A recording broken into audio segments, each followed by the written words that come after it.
Bismillahirrahmanirrahim. Assalamu alaikum class 4. How are you all? I hope you all will be fine. So students, today's lecture is about unit number 10, the solar system. Solar system means निज़ाम शमसी. हमारा solar system किस तरह का है आपके सामने picture है. इसमें different planets होते हैं. Sun, Earth, Mercury, Mars, Jupiter, Venus, Uranus, Saturn, Neptune and Pluto, so on. ये प्लैनेट्स है. अब ये हमारा सोलर सिस्टम है. इस यूनिट में हम इसके अकॉर्डिंग रीडिंग करेंगे कि एक्चुअली में सोलर सिस्टम है क्या, इसमें हमारे अर्थ क्या रोल प्ले करती है और अर्थ किस तरह मूव करती है. ये आपका यूनिट है 10. So let's start the reading. Do you know what the shape of earth is. सबसे पहले तो हमने ये जाना कि अर्थ की शेप कैसी है. If you said sphere then you are almost right. अगर हम कहें कि ये स्फेयर है तो हम बिल्कुल सही है. स्फेयर मीन्स बेजरी. A sphere is a solid circle. The earth is not quite a solid circle.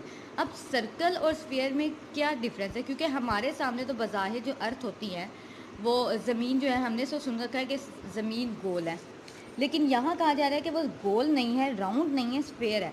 अब दोनों में फ़र्क जानने के लिए आपके सामने मैंने एक पिक्चर रख दी है. एक तरफ सर्कल शेप है, एक तरफ स्फेयर शेप है. सर्कल आपके सामने, circle is a part of sphere. Sphere बिल्कुल फुटबॉल की शेप, जिस तरह फुटबॉल गोल होता है इसी तरह हमारी अर्थ भी बनी हुई है, जिसके बैरूनी सतह पर हम लोग इंसान जो है वो बसते हैं. इसके अंदर कुछ नहीं है, ज़मीन अंदर से खोखली है. अगर इसी स्फेयर का एक हिस्सा यानी इस तरफ से हम एक सर्कल काट लें तो वो जो हम कट करके एक पीस उतारेंगे उसे हम बोलेंगे circle. Flat means circle shape. इसके ऊपर वाली आपने डिस्क शेप देखी होगी, सीधी शेप देखी होगी, उसे बोलते हैं फ्लैटन शेप या सर्कल शेप, क्योंकि वो एक फ्लैटेंड होती है, बिल्कुल चिपटी सतह पर मुश्तमिल एक सर्कल होता है. अब ज़मीन सर्कल में है या स्फेयर में है. अकॉर्डिंग टू द साइंटिस्ट ज़मीन स्फेयर है, earth is of sphere shape. तो रीडिंग कंटिन्यू करते हैं. It is slightly flattened at the poles and is a little swollen on the middle. इसकी मैं अभी आपको पिक्चर्स के थ्रू समझाऊंगी कि किस तरह इसके पोल्स किस तरह जगह होते हैं. कि स्लाइटली फ्लैटन का मतलब है कि पोल्स की जगह जिस तरफ इसके पोल्स है, इसके सेंटर में पोल है, नॉर्थ पोल और साउथ पोल इसका भी होता है, वहाँ से ये ज़रा चिपटी है और कुछ हद तक इसके दरमियान की जगह पे आके ये थोड़ी सी स्वलन है, मतलब उभरी हुई है.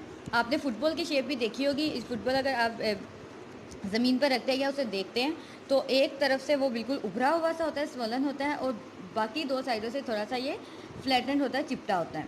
इसी शेप की हमारी अर्थ है.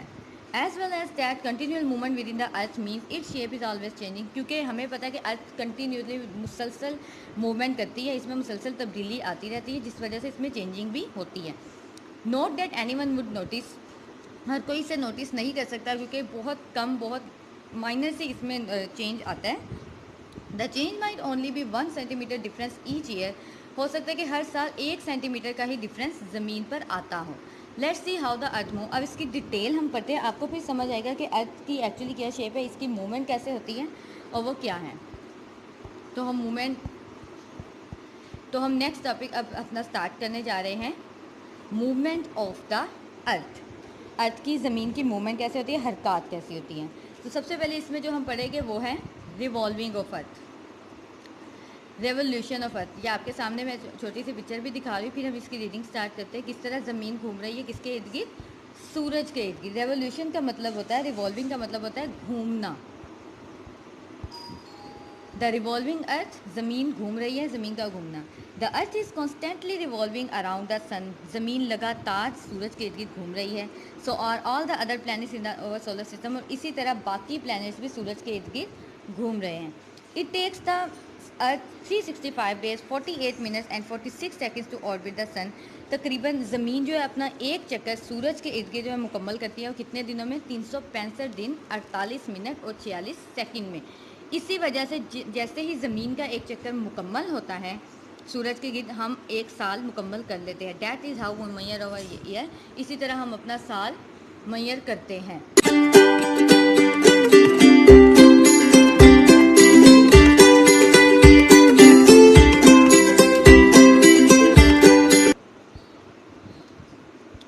अभी आपके सामने पिक्चर है साउथ अर्थ की.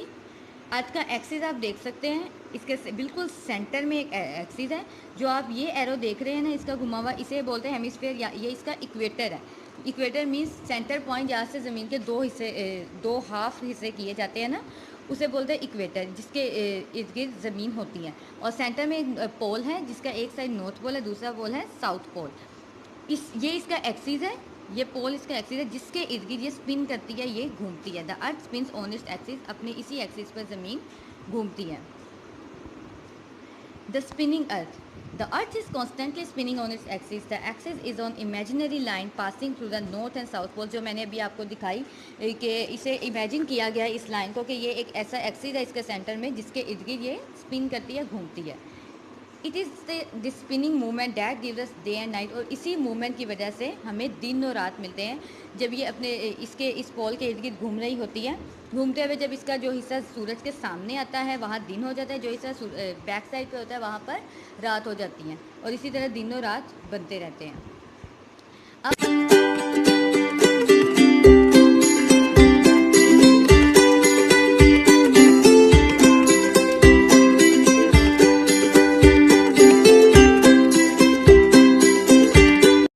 थर्ड पॉइंट पढ़ना है, वो है द टिल्टिंग अर्थ, यानी ज़मीन का झुकाव।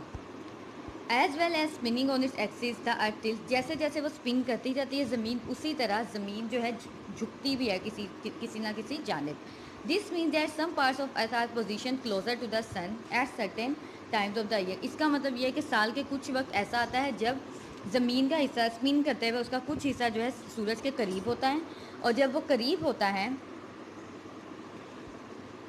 And farther away from the sun at other times of the year. और साल का कुछ वक्त ऐसा होता है जब वो सूरज से दूर होता है, क्योंकि मुसलसल ये स्पिन करता रहता है। मुसलसल ही हमारी अर्थ जो है उसका कोई हिस्सा सूरज की तरफ झुकता है, कुछ हिस्सा बैक पर होता है। जो उसकी तरफ झुकता है उस तरफ सूरज की रोशनी ज़्यादा पड़ती है, और इसी तरह हमारे सीजन्स भी चेंज होते रहते हैं। That is how we get the seasons. आप ज़मीन की रोटेशन देख रहे हैं, ये साथ साथ स्पिन भी हो रही है। जैसे ये स्पिन हुई अपने पोल के गिर, आप ऊपर एरो देखेंगे, उसकी चेंजिंग की वजह से आपको पता चलेगा सीज़न किस तरह चेंज हो रहा है। सन है, जिस पार्ट की तरफ वो है उस तरफ समर होगा, जिस तरफ जो सन से फादर होगा, दूर होगा, वहाँ पर विंटर होगा। फिर इसी तरह रोटेशन चलती जा रही है, इसकी स्पिनिंग चलती जा रही है, साथ ही इसकी रेवोल्यूशन भी चल रही है, और इसी तरह मौसम चेंज हो रहे हैं।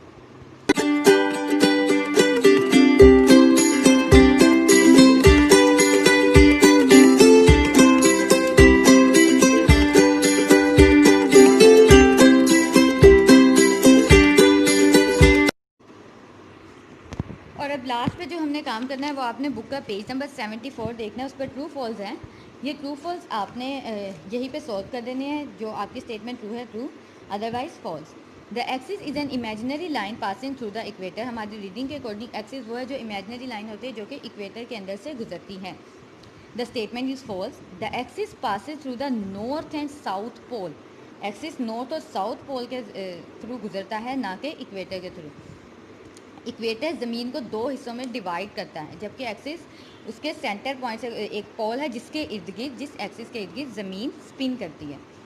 We get our seasons because the way the earth tilts. हमें मौसम हमारे इसलिए बदलते हैं क्योंकि जिस तरीके से ज़मीन का झुकाव होता है सूरज की जानिब। तो ये ट्रू है। जैसे जैसे ज़मीन की स्पिनिंग और रोटेशन जो है टिल्ट करती है सूरज की तरफ, जिस तरफ सूरज की तरफ वो ज़्यादा डायरेक्ट शिवाय पड़ती है वहाँ पर समर आ जाता है, और दूसरी साइड पर जहाँ डायरेक्ट नहीं पड़ रही होती शिवाय सूरज की, वहाँ पर विंटर सीज़न होता है। इसी तरह जब कम पॉइंट में जहाँ पर सूरज की शिवाय डालती है वहाँ उस टाइम स्प्रिंग आ जाता है, अदरवाइज़ ऑटम का सीज़न। इसी तरह हमारे चारों सीज़न दिसंबर, जनवरी, मार्च, जुलाई और मंथ भी चेंज होते रहते हैं, और उनके अकॉर्डिंग हमारा सीज़न भी चेंज होता रहता है अर्थ की टिल्ट की वजह से।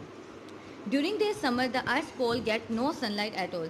गर्मियों के दरमियान अर्थ का जो पोल है, यानी नॉर्थ पोल और साउथ पोल, उसके जो टू साइड्स हैं, उधर सनलाइट नहीं होती है। ये फॉल्स है। It is during winter. सर्दियों के दौरान ऐसा होता है कि that poles get no sunlight. Poles पर कोई सनलाइट नहीं पड़ती है। डेफिनेटली जब सूरज की रोशनी पोल्स पर नहीं पड़ती तभी विंटर का सीज़न आता है। तो ये स्टेटमेंट हमारी फॉल्स थी। We get over year because of the time it takes for the earth to turn around it axis. हमें जो है हमारा साल तब कंप्लीट होता है जब ज़मीन अपना एक चक्कर मुकम्मल कर देती है अपने एक्सिस के इर्द गिर्द। ये स्टेटमेंट लॉन्ग है बिकॉज जब ज़मीन अपने एक्सिस के इर्द गिर्द एक चक्कर मुकम्मल करती है तो वो 24 घंटे मुकम्मल होते हैं। वो 24 घंटे में एक चक्कर मुकम्मल करती है जिसकी वजह से दिन और रात तब्दील होते हैं। जबकि ज़मीन जो है 365 दिनों में अपना एक चक्कर एक जो रिवॉल्व करती है वो ऑर्बिट द सन यानी सूरज के इर्द गिर्द जो है सूरज के इर्द गिर्द जो चक्कर लेती हैं अर्थ ऑर्बिट द सन, उसमें 365 डेज 48 मिनट 46 सेकंड्स लगते हैं। इसी तरह हमारा इसीलिए हम एक साल मुकम्मल करते हैं। इसी तरह जब ज़मीन का एक चक्कर सूरज के गिर्द मुकम्मल होता है। तो ये स्टेटमेंट रॉन्ग थी, false. A year is the time, साल वो वक्त है the takes the earth to revolve around the sun, जब ज़मीन सूरज के गिर्द चक्कर मुकम्मल करती है। अदरवाइज जो ज़मीन खुद स्पिन करती है अपने एक्सिस के गिर्द, उस चक्कर मुकम्मल करने पर हमें दिन और रात मिलती है, ना कि साल मिलता है। तो इस तरह ये ट्रू फॉल्स यहाँ कंप्लीट हुए हैं। स्टूडेंट्स, नेटिव स्कूल के स्लोगन को आपने नहीं भूलना, रुकना नहीं है, आगे बढ़ते जाना है। अल्लाह हाफिज़।